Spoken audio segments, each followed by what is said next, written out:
Bom, agora vamos gerar o nosso componente Home. E para isso a gente vai usar o Angular CLI novamente. Com ngGenerate, vamos gerar um component. Então é assim o comando, ngGcomponent. No nosso caso vai ser ngGcomponent Home. Então vamos para o Visual Studio Code, ngGcomponent Home. Ele criou os arquivos para a gente, agora a gente pode atualizar o HTML desse componente com uma mensagem de bem-vindo. Aqui em vez de parágrafo vamos colocar um H1. Agora aqui nas rotas vamos estabelecer uma rota para chegar nesse componente. Aqui a gente pode ver que tem vários atributos aqui, várias propriedades. Vamos escolher a propriedade path, colocar raiz. E a propriedade component a gente vai dizer qual vai ser o componente. Vai ser o nosso home component que a gente acabou de criar com Angular CLI. Beleza?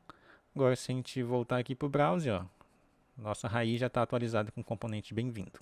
Beleza, agora vamos começar a trabalhar com a parte de item. Vamos criar uma pasta chamada item.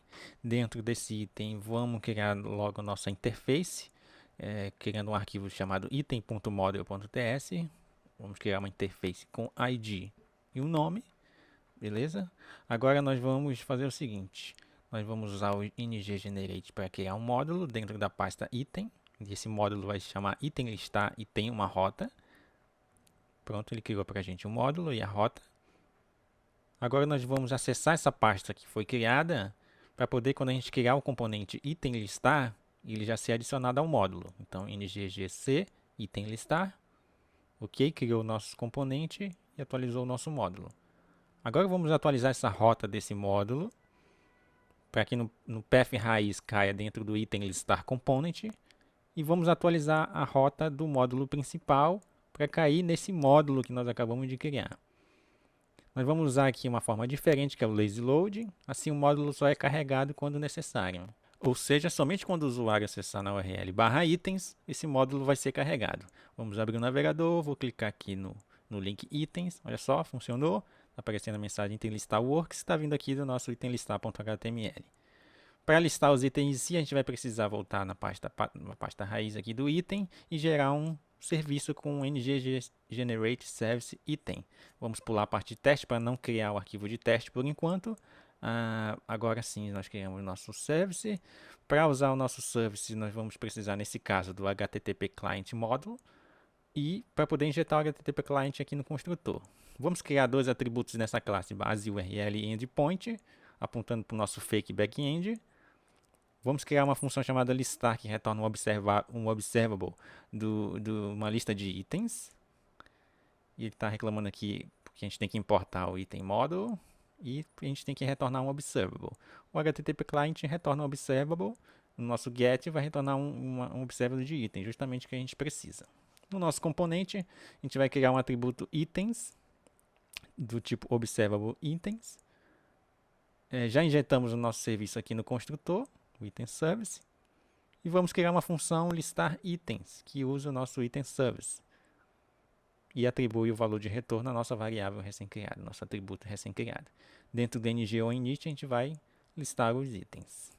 Agora no nosso HTML a gente vai usar a diretiva ngIf, vamos usar o pipeline com async para atribuir a uma variável, outra variável chamada itens, a consulta no back-end, se não, a gente carrega esse ng template aqui, ó. Como ele vai saber que você tem que carregar isso aqui para esse nome aqui, ó? Pode ser carregando, e aí ele procura com alguém com a hashtag carregando para mostrar, para exibir na página. Então, carregando. Aqui dentro da LI a gente vai usar o ng for para percorrer cada item dos itens do back-end. E o que a gente vai mostrar? O item.nome aqui dentro dessa LI. Beleza? Então esse item é usado aqui dentro da LI. Agora o que a gente vai fazer? Voltando para o navegador, a gente já vê que está funcionando. Ó, aparece carregando e aparece os itens. Mas a gente vai trocar esse UL ali para a nossa tabela do Angular Material. Aqui na página do Angular Material, vamos clicar aqui em API. Vou copiar esse import aqui para dentro do nosso itemlistar.modulo. Então vou lá no nosso arquivo, copiar, colar aqui e vou adicionar também aqui no nosso array de imports. Então, match table model.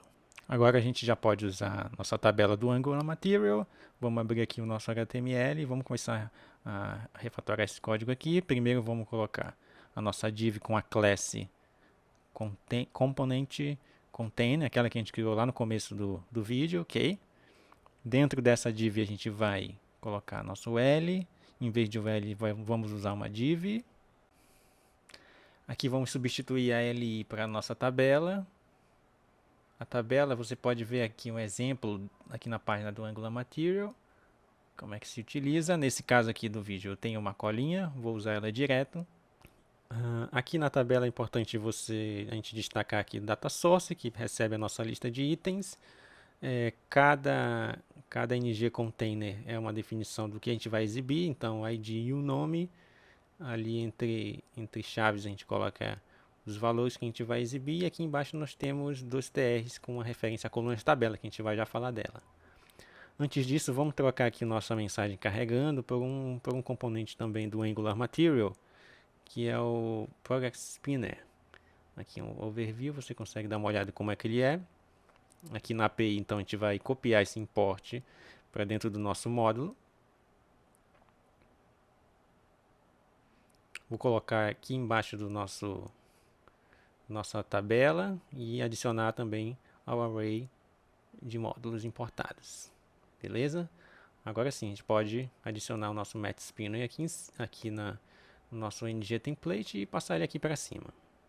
Agora, em relação a essa referência aqui, colunas tabela, a gente precisa criar ela aqui dentro do nosso item listar component.